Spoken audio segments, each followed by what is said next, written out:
ये कहानी है एक लक्कड़हारे के बेटे, एक जादुई आईने और एक खोई हुई राजकुमारी की। कहानी शुरू होती है एक मरते हुए पिता की एक अजीब सी चेतावनी से, अपने बेटे अर्जुन के लिए। पर अक्सर चेतावनियां ही तो सबसे बड़ा लालच बन जाती हैं, है ना? तो बस कुछ महीने बाद अर्जुन से रहा नहीं गया और उसने पेड़ पर कुल्हाड़ी चलाने का फैसला कर ही लिया। पर यह कोई मामूली पेड़ थोड़ी था। वो तो कुल्हाड़ी से बचकर भागने लगा और अर्जुन को दिनों तक दौड़ाया। ये पीछा तब जाकर खत्म हुआ जब अर्जुन ने एक सांप और हिरण को अजीब तरह से लड़ते हुए देखा। दोनों ने अर्जुन से मदद की गुहार लगाई। अब फैसला अर्जुन के हाथ में था, एक मुश्किल फैसला।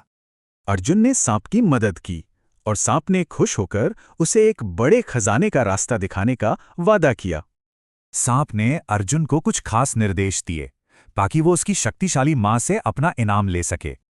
अर्जुन ने सब कुछ वैसे ही किया और उसे मिला एक मामूली सा आईना, जो असल में बिल्कुल मामूली नहीं था।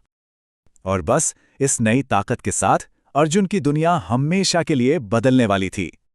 उसने मांगा एक शानदार भोज, एक आलीशान महल और पत्नी के लिए राजकुमारी कमला को। सब कुछ पल भर में हाजिर था। दोनों ने फौरन शादी कर ली, पर उन्हें नहीं पता था कि एक पूरा राज्य अपनी राजकुमारी के लिए बेचैन था।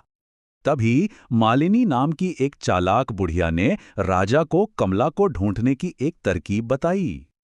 उसका प्लान बड़ा अजीब था। संदूक में बंद होकर समुद्र में बह जाना, बस इसी उम्मीद में कि वो राजकुमारी तक पहुंच जाए।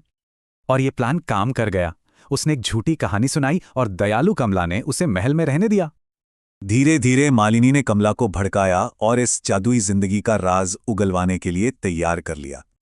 और जैसे ही कमला ने राज खोला, मालिनी ने मौका देखकर वो जादुई आईना चुरा लिया।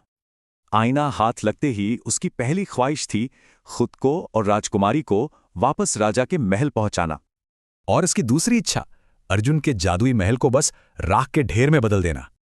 सब कुछ गवाकर अर्जुन एक मुश्किल सफर पर निकल पड़ा, जहां उसे एक बहुत ही अनोखा साथी मिला। चीकू, चूहों का राजा, आईना वापस लाने को तैयार था, पर एक शर्त पर। अर्जुन की बिल्ली उसके चूहों से दूर रहेगी। तो चूहों ने एक जबरदस्त प्लान बनाया। एक ठीक से मालिनी का ध्यान भटकाया और आईना उड़ा लिया। आईना वापस मिलते ही अर्जुन ने अपनी पत्नी और अपना राज्य वापस पा लिया और मालिनी को हमेशा के लिए बाहर निकाल दिया। इसके बाद अर्जुन और कमला ने उस आईने के जादू से अपनी प्रजा की खूब मदद की और हमेशा अच्छे से राज किया।